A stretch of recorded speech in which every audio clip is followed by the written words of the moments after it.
Hey everyone, thanks for joining me today. This week we are going to talk about some dendrobiums, actually more the nobile type dendrobiums, or the soft cane as you might hear them. They're actually native to the Chinese Himalayas, also to India, Nepal, Vietnam, and Thailand, also those surrounding countries. A lot of people have asked me about the different care for them.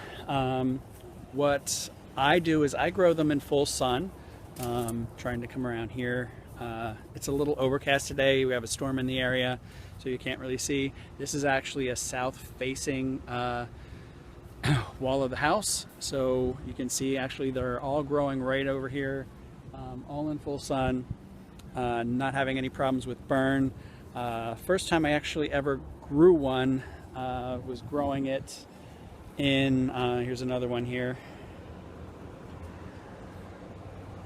First time I actually started growing them, I wasn't getting the growth that I really wanted. I had talked to a very good dendrobium grower up in Pennsylvania now named Hal Hillier, who grew some really fantastic dendrobiums, especially the nobiles and some of the soft canes. And he told me directly, he said, hey, they're deciduous plants, throw them right out in full sun. They're going to lose the leaves anyway, so if you get a little bit of burn on the leaves, it doesn't really matter. So generally, these plants come from areas in Asia where they have a lot of monsoonal rain. Therefore, during their growth period, they're really getting downpours every day, and they take a lot of water. You might actually notice that, especially in a pot like this,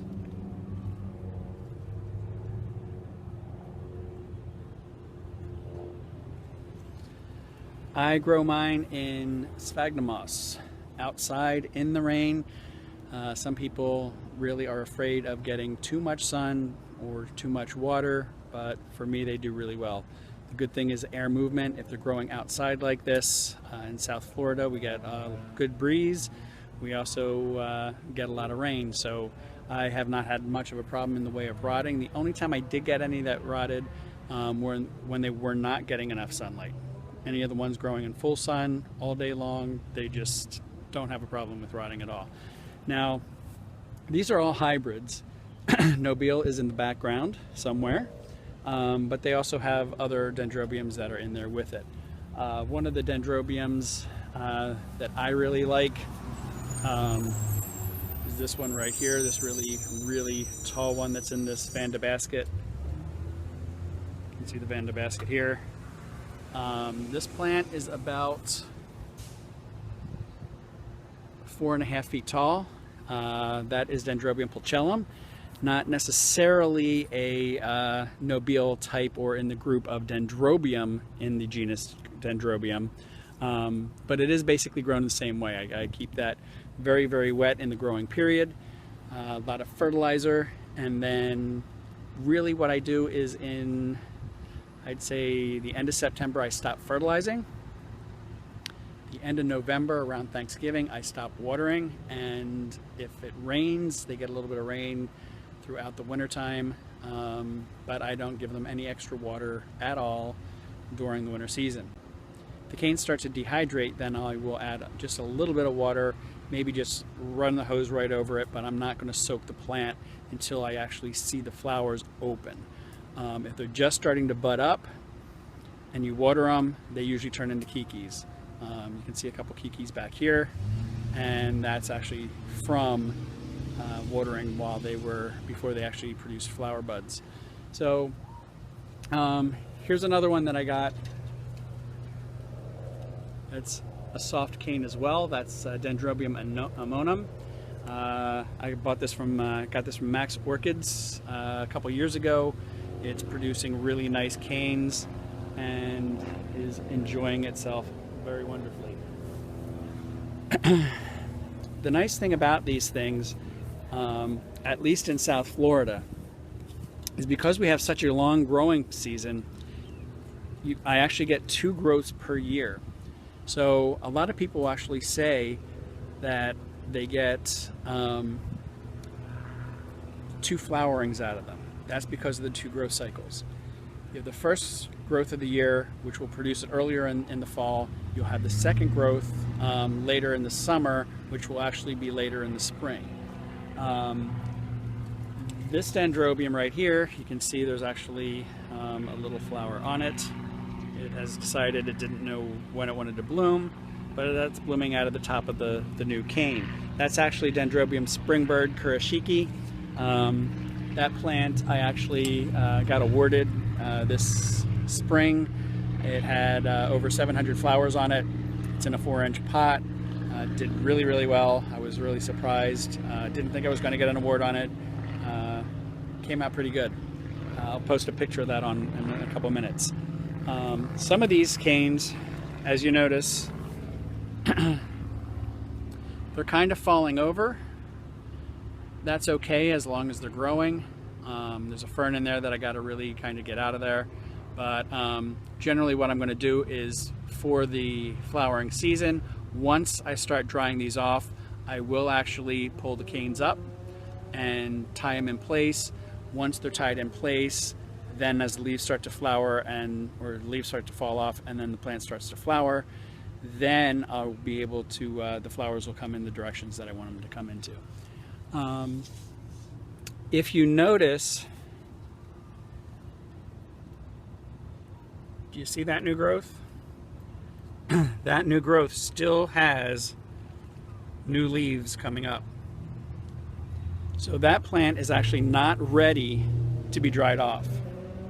What I will do is, while I'm going through and watering my plants from time to time, I will actually look at the new growths and see how far they are along. If you notice this one, I can bend that back there, that has stopped growing. That's not going to put out any more new growths. The cane is maturing, and this one is prime candidate for one of the first ones that I'm going to actually stop watering. In fact, that's actually Dendrobium Red Emperor Prince. I have a smaller version of that.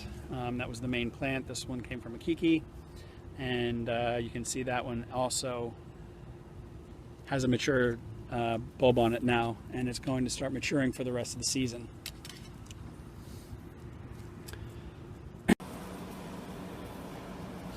So this one is Dendrobium Yellow Panay March. You can see some of the canes kind of are so heavy they've kind of fallen over. They're about 2.5 to 3 feet tall. Again, you can see up at the top here, no new leaves coming out. Let me see if I can focus in there. So this one is mature. It's going to get ready for its rest for the winter. You can see that the canes are kind of a yellowy green, not a really deep green. You want them more on the yellow side than on the green side. The weight of the canes are pulling them down. Once the leaves start to actually start falling off, yellowing up, I'm actually going to tie this up like I've tied up the last year's canes. That way when the leaves fall off, the flowers, when they do come out, will be facing the right direction, and it'll be ready for showing if I decide to show it, or even just displaying it if I decide to bring it in the house. Yeah, you can see where a couple of the lubra grasshoppers did eat the leaves there. They are gone. The minute I find those, I get rid of them. The neat thing about this Dendrobium Yellow Panay March, is that when the flowers first appear, they are a very light, pale yellow, almost like a yellowy green. When it comes time for the a little bit of time, what happens, there's a little spider in there kind of protecting the plant, so I'll leave that alone. But like I said, what happens is once the flowers open up, they're a very pale yellow green. Over time, about a week or two, they start to get a deeper yellow and a deeper yellow until they're a very bright canary yellow flower.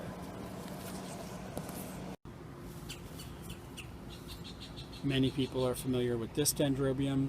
This is Dendrobium Oriental Smile Fantasy. You can see, like I said, the yellow-green color in the leaves and in the canes. That's what you really want from these while you're growing them. If they're a deeper green, you probably won't get as many flowers on them. When this blooms, basically all of the cane is filled. The other nice thing is growing these in full sun, instead of 2 or 3 flowers per cane, I usually get 5 or 6 flowers per cane. So I actually increase my flowering on them, and the size is actually really nice too. I don't get smaller flowers because of the number of flowers on them. That's due to all the energy stored up in the plant by growing them in full sun. You can also see this is a kiki that I grew. This is actually last year it started to grow.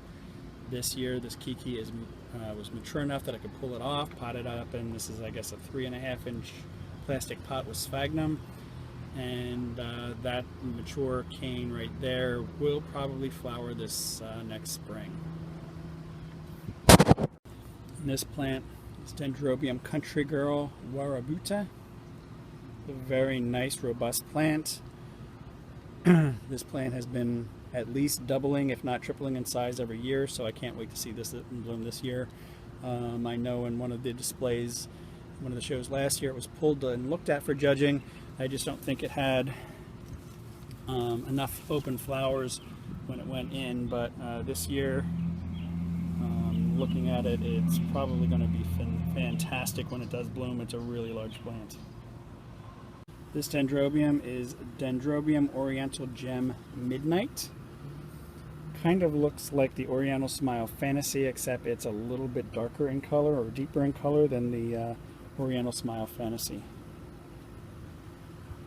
Okay, so this plant here is Dendrobium Pink Rabbit Grace. I know it doesn't look like much right now, but it's got like 6 or 7 or maybe 8 canes on it, new canes from this year's growth. The really nice thing I like about this plant, you can see where it had all the flowers last year. The flowers on this are a lot larger than a normal nobile type dendrobium, and actually the size of a small cattleya flower, probably about 4.5 inches across. So you get really large light pink flowers. Okay, so this is my Dendrobium Springbird Kurashiki, the one with the little flower that's up there. That's kind of on the premature side. I don't know if I can get that to zoom in and stick. I don't think it's cooperating too well. But anyway, it's got almost twice as many canes as it did last year when it was awarded. Last year I think there was 30 some canes. There's 40 or 50 some new canes this year.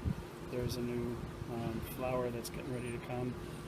Flowers are coming from the very top of the cane, the new canes, not the sides where they normally come. So I'm really not worried about that. It does that every now and then. But you can see a lot of nice new growth.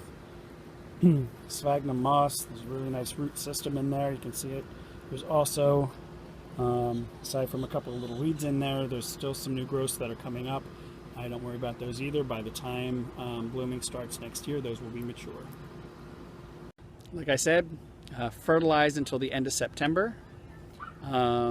Stop watering at the end of November, and leaves are going to fall off. They are deciduous. Once you see the buds start to form on the sides of the cane, leave them be, leave the plant be unless the canes are shriveling.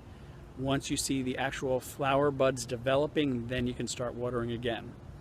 I do use a time-release fertilizer, and that's really all I give them throughout the year. So if you have any questions, let me know. If you want to sponsor, there's a link down below. You can sponsor to help out with the videos, and have a good day.